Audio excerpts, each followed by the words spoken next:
Shalom femmes passionnées de Christ et bienvenue à notre rendez-vous de la semaine, le rendez-vous des femmes passionnées de Christ. Je suis Nadie, votre sœur en Christ, votre motivatrice. Toi qui me suis, princesse de Dieu, je te souhaite la bienvenue à ce rendez-vous des femmes passionnées de Christ que nous sommes. Installe-toi confortablement. Aujourd'hui, nous parlons d'un thème intéressant, très intéressant et surtout qui va t'aider à grandir et à booster ta foi, ta marche dans le Seigneur. Tout simplement, il s'agit de comment se discipliner pour booster sa foi, comment se discipliner pour avancer avec le Seigneur. Il nous faut de la discipline et c'est très très important. On en parle maintenant.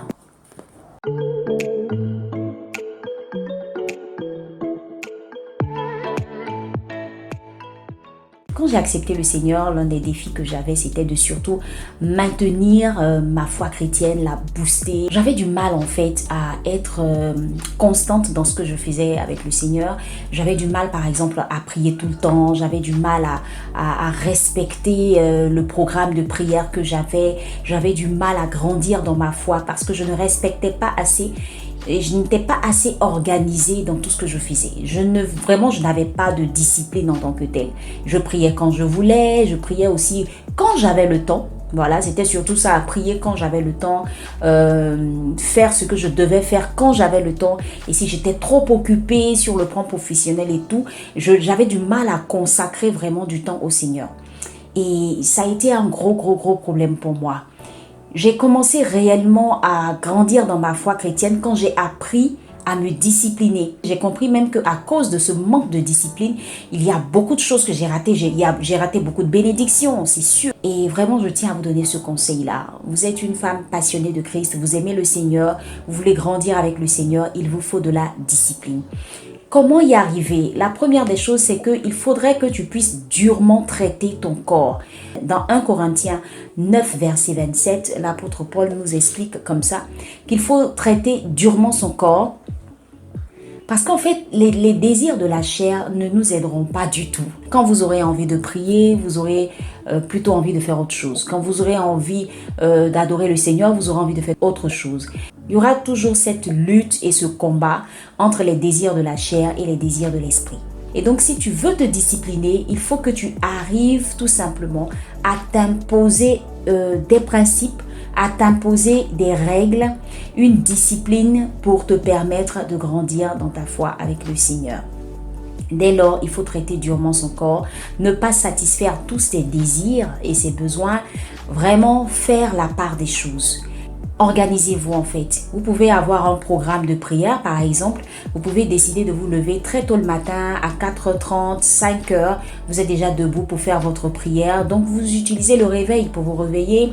Vous avez un programme. Vous vous dites par exemple le matin très tôt, il faudrait que j'ai fait ma prière, il faudrait que j'ai médité. Entre midi et 2, il faudrait par exemple que j'ai médité la parole de Dieu.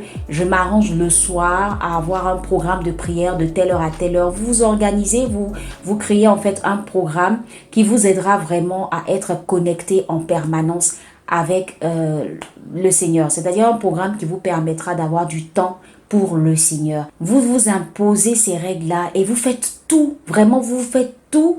Vous prenez la résolution de respecter ce programme. Sans discipline, vous ne pouvez pas y arriver. J'avais une grande sœur à moi qui me disait comme ça que est-ce que tu sais que si par exemple tu as du travail à faire et que tu es très occupé mais que malgré cela tu as un programme de prière à respecter, prends le temps, va prier et quand tu reviens tu vas voir ce que le Saint-Esprit va faire. Et j'ai expérimenté cela. Et elle me faisait comprendre en fait qu'à chaque fois qu'elle revenait à ses tâches, le Saint-Esprit la guidait mais de façon extraordinaire et elle arrivait à finir même en un temps record. Et j'ai expérimenté cela, ça m'a vraiment touchée.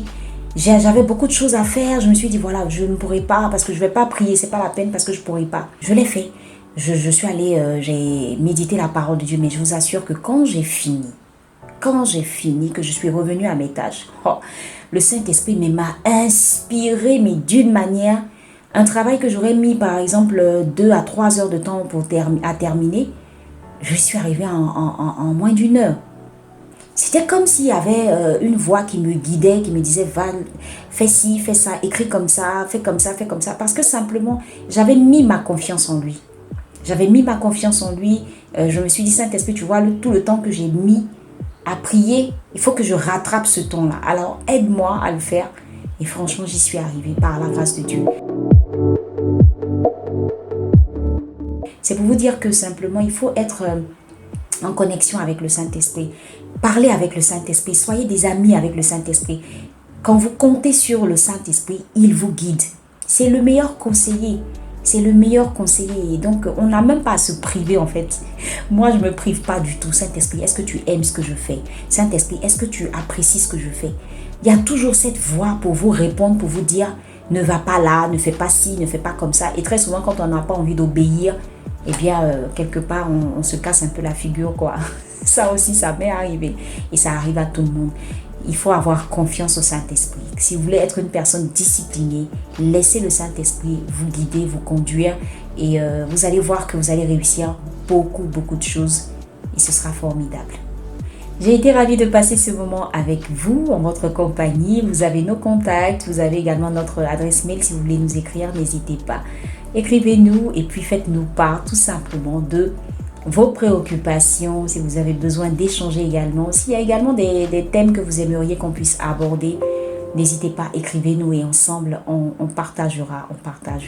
Que Dieu vous bénisse et à très bientôt pour un autre partage de la semaine. Shalom.